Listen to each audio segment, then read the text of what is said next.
Right, hello everyone. So I'm Robin Milton, as Vicky said. I know some of you and I haven't met some of the others, so thank you all for being here, particularly in the heat. It is quite a day for it. I'm going to be talking about transformative mentoring because I've had the pleasure of running 2 mentoring programs this year, one specifically for teachers and another for the games industry, looking at people in the early stages of their careers. And I made myself some slides because I am a teacher at heart and my brain works in images. So I wrote a script and I had it all ready and it ended up feeling like I was delivering a sermon, and I just kept trying to kind of get the words right instead of actually think about what I was saying to you all. So that's kind of my approach. Hopefully Lucy won't be annoyed at me. I have got to start off with my career expectations, which started at the age of 4. And I'd like to invite you all to guess what my dream job was. So, 4-year-old Robin, can I have some suggestions for what I wanted to be? And I mean, think big. A princess. Okay, I'm going to take that one. Anyone else want to top that? What was that? Astronaut. That's quite a good one. Cowboy. Cowboy. Okay, I like that. Any others? Game designer? That would have been way too straightforward. I just know at 4 years old I'm going in. No, I wanted to be queen, actually. So you were on it. And I distinctly still remember the day that I was at my dream shop by being told that you have to be related to the family or marry in, and it was very complicated. So I decided to move on to my second dream job, which was to be an ice cream lady. Oh. So watch this space, it's currently my retirement plan. So moving on from those kind of lofty ambitions, when I was at school, I was always the kind of kid that sat between art and science. So I was very artistic, I loved painting and making a mess. I loved music and singing, and I was really involved with that.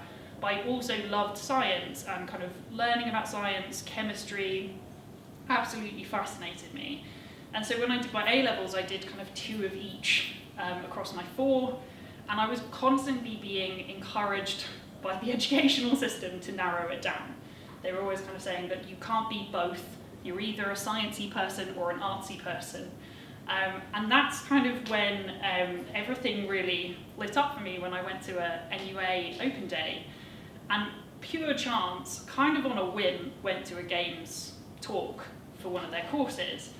And they showcased these games there, and it was a game called Flower, which is made by that game company. If you haven't seen it, I really recommend looking it up, because it's like the perfect example of something that you wouldn't expect to see as a video game. You play as petals floating on the wind, finding flowers to kind of like connect with.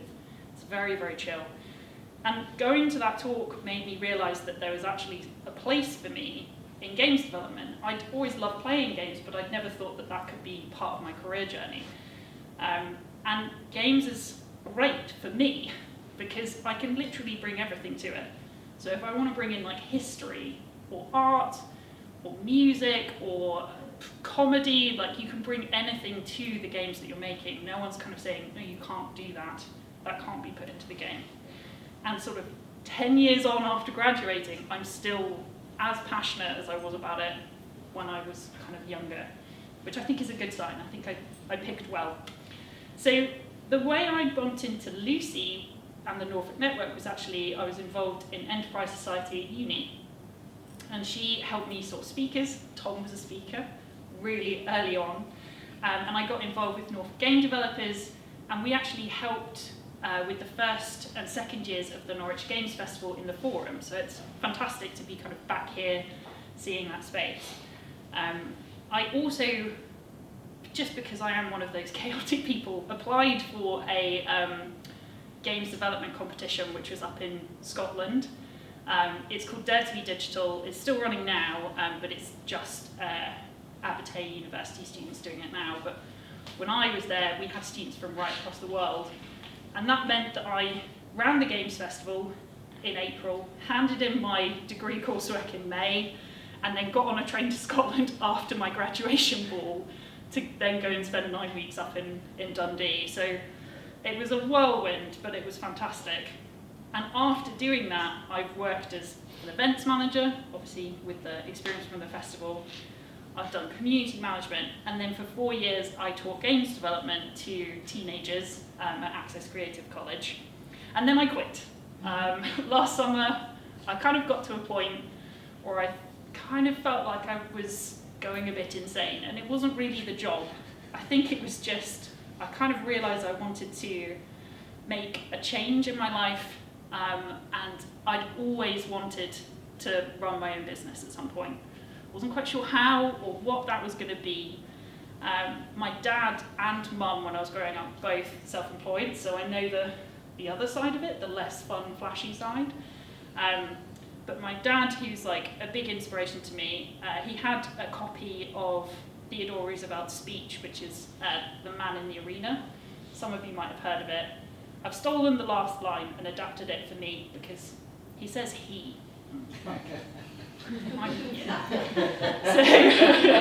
So the line is, who at the best knows in the end the triumph of high achievement, and who at the worst, if she fails, at least fails whilst daring greatly, so that her place shall never be with those cold and timid souls who neither know victory nor defeat. And that's a really grand way of me just saying that I've got to a point where I realised if I didn't start taking risks, I would be regretting it more than I would be if everything just massively failed, which it might do, and that's okay. So I'm going to continue being really vulnerable, because I hear that's a good way to win an audience over. And I'm going to talk to you about 4 statements that I've created for myself since going self-employed. I've had to be a lot more introspective than I was when I was teaching, because I am my job, and if I'm not doing so well, the work's not doing so well, and that obviously has a knock-on effect. So I developed these kind of 4 statements to remind myself of my purpose and what I'm aiming for. And they are, I am brave, I am kind, I am ambitious, and I am strong. And all 4 of those have been used as a way to criticise me in the past. So it's also a little bit of my kind of way of saying, you know what, I am all of those things. So I am brave because I once had a fortune cookie which gave me a great piece of advice. It said, jump and the net will appear. And it stuck with me because so much of working for yourself is having to take those jumps without knowing whether the net's going to be there. And you've got to be brave to be able to kind of make the jump and see it.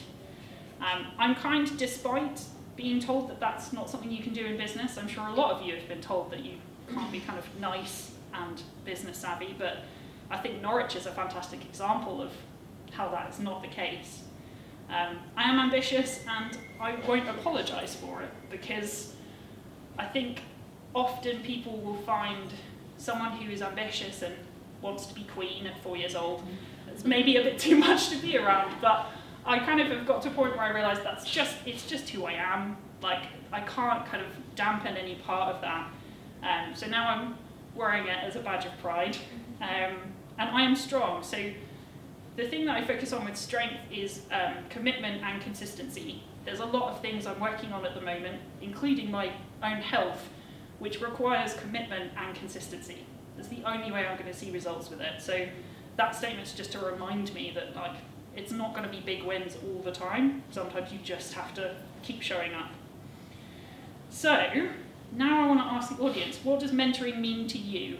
So can I have hands up of anyone who has been mentored? I have.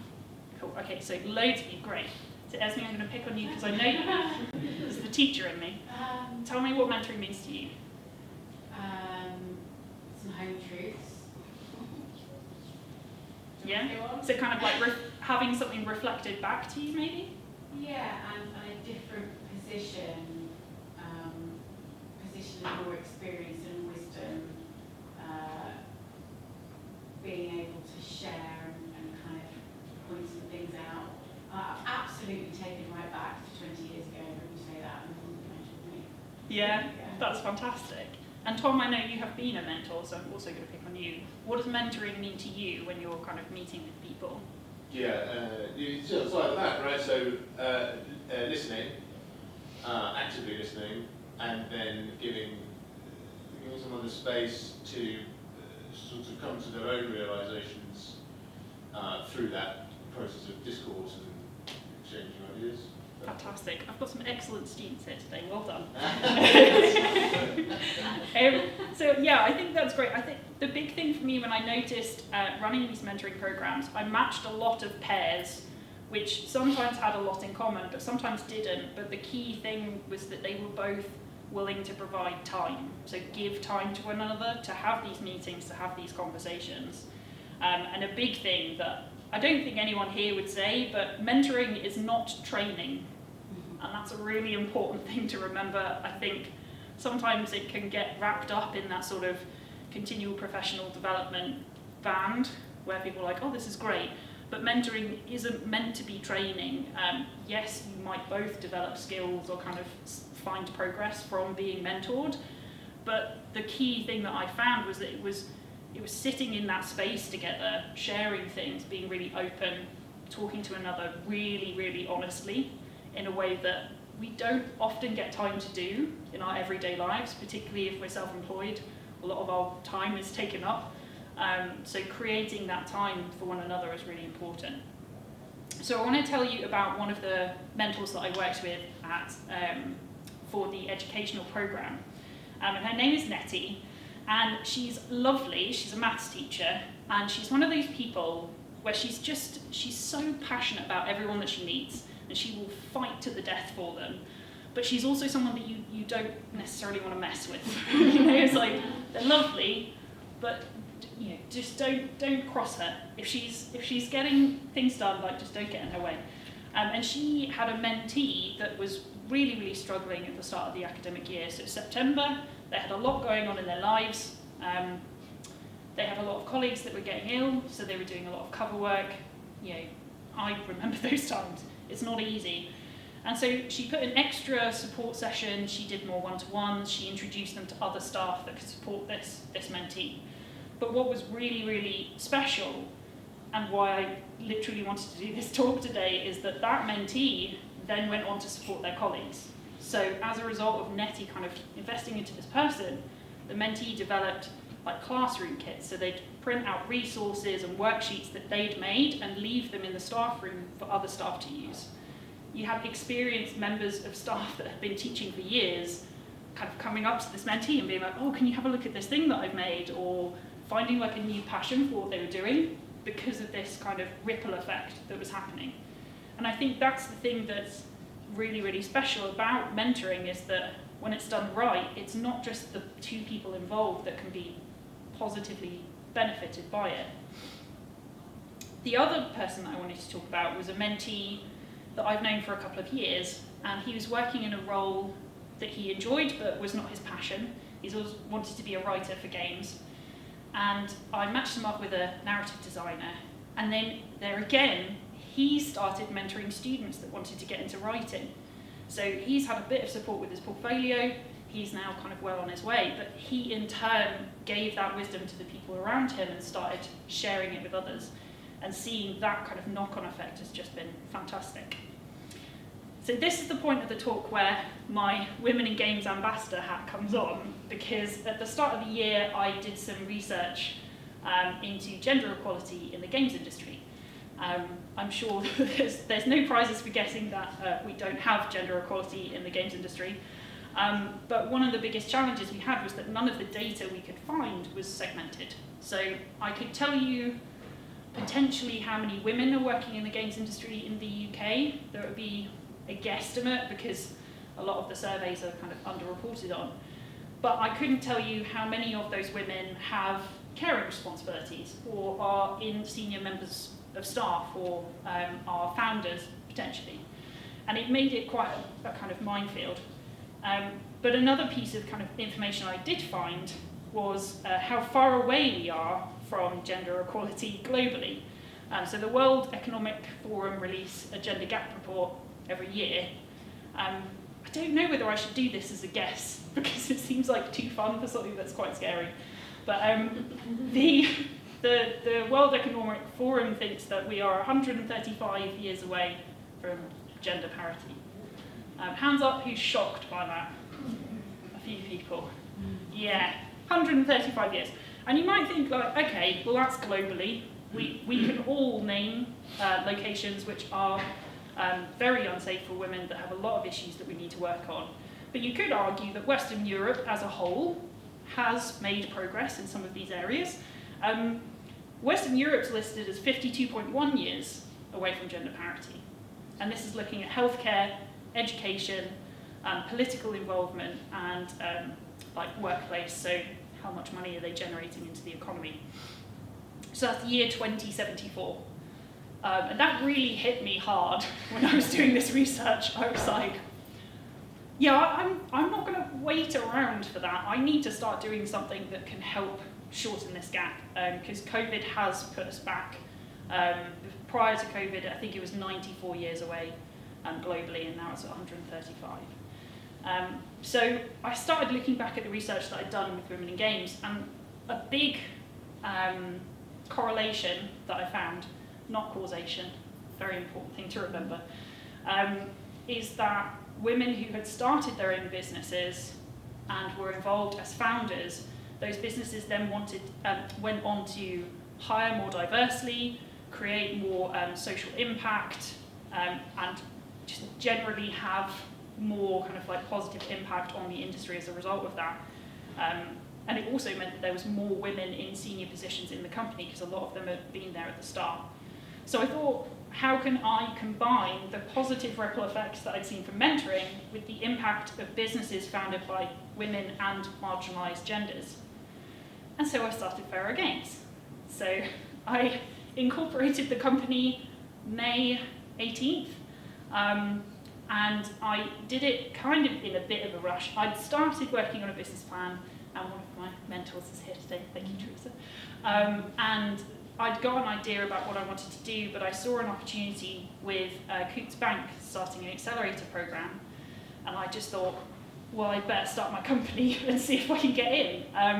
And luckily I did. So Pharaoh Games is about looking to create content for the sizable 46% of games enthusiasts, which are women or of marginalised genders. And the key thing I want to put here is games enthusiasts, kind of globally, 46% of them aren't men, and it's really important to remember that it's a huge potential market. There's a lot of people that want to be spending money. So our focus is creating content for that market, but it's also about helping create these kind of positive ripple effects. So as the business grows, we want to look at mentoring programs, building that in, having work experience opportunities for underrepresented people, and just try to create a bit of a legacy that is positive from what we're doing. So I'm almost done. The final thing that I wanted to do was just kind of put on record some thank yous. So Teresa, thank you very much, from NWES, who's been supporting me. Jackie from the Princess Trust has also really helped me out. I've got two mentees, Emmy and Gemma, that I'm mentoring on their games careers, and they consistently kind of inspire me to push harder and particularly go outside of my comfort zone. Thank you to Lucy for inviting me to speak. I also have a games mentor now called Sally, and she started her own business in 2020, so it's been fantastic to kind of get her perspective on how to start things, and she's just been telling me to do it, which I apparently need telling quite often. And Tom Pachewski from the User Story has been throughout my is this an insane idea bouncing board, which has been really, really helpful. And then Sam, who is my husband, who has had to deal with, how long is it now? 17 years of the particular chaos. That is me. But I think, as any business founder will know, it's not just you that's doing it. It's a massive team of people that are behind you, kind of helping prop you up. So I just wanted to say thank you for that. So seek out a mentoring opportunity, give some people your time, inspire others, and most importantly, jump and the net will appear.